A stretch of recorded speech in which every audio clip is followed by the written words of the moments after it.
একদিকে মার্ভেল থেকে অনেকগুলো রুমার্স অ্যান্ড আপডেটস, অ্যান্ড অন্যদিকে ডিসির সুপারম্যানের শুটিং স্টার্ট হয়ে গেছে।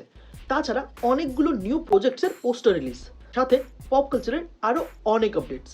সব কিছু নিয়ে কথা হবে আজকের এপিসোডে। প্রথমে চলে আসা যাক রিলিজেস অ্যান্ড কনফার্মেশনস।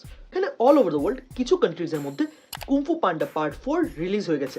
আমাদের ইন্ডিয়াতে 15 মার্চ এই মুভি রিলিজ হতে চলছে। তারপর আফটার দ্য লাস্ট এয়ারবেন্ডারের নেটফ্লিক্সের যে লাইভ অ্যাকশন অ্যাডাপ্টেশন রিলিজ হয়েছিল, ওইটাকে নেক্সট দুটো সিজনের জন্য রিনিউ করে দেওয়া হয়েছে। অ্যান্ড আফটার দ্য লাস্ট এয়ারবেন্ডারের রিভিউ চ্যানেলে অ্যাভেলেবেল আছে।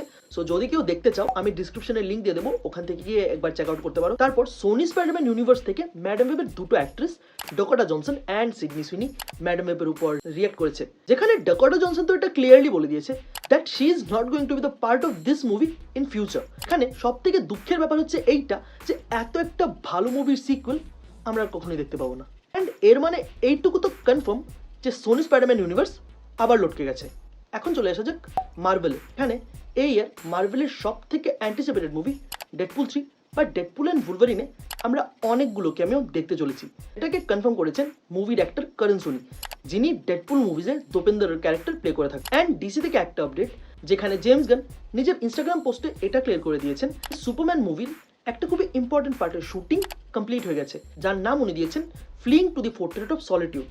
And for your kind information, এখানে আমি ভুল প্রনাউন্সিয়েশন করছি না, এটার নামই দেওয়া হয়েছে ফ্লিইং, নট ফ্লাইং। অ্যান্ড কিছু সোর্সেসের অ্যাকর্ডিং নিউ সুপারম্যানের কস্টিউম অনেকটা আগের মতোই থাকবে, যেখানে আন্ডারওয়্যার কস্টিউমের ভেতর নয় বাইরেই থাকবে। আর সাথে টিউলাইট সিরিজকে রিবুট করা হবে, but as a anime. And final ডেস্টিনেশনের পার্ট 6 রিলিজ হবে।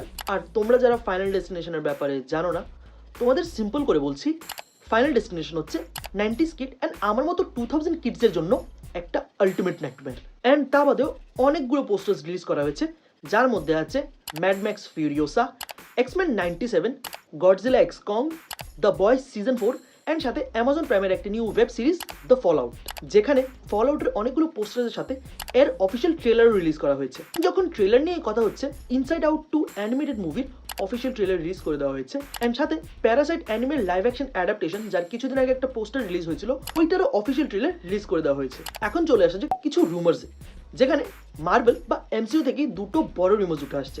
যেখানে ফার্স্ট রিউমার হচ্ছে ফ্যান্টাস্টিক 4কে নিয়ে। অ্যাকর্ডিং টু সাম রুমার্স, এটা জানা যাচ্ছে মার্ভেলের ফ্যান্টাস্টিক 4 মুভির মেন ভিলেন হবে ডক্টর ডুম, অ্যান্ড গ্যালাক্টাসের শুধু একটা ক্যামিও এই মুভিতে থাকবে।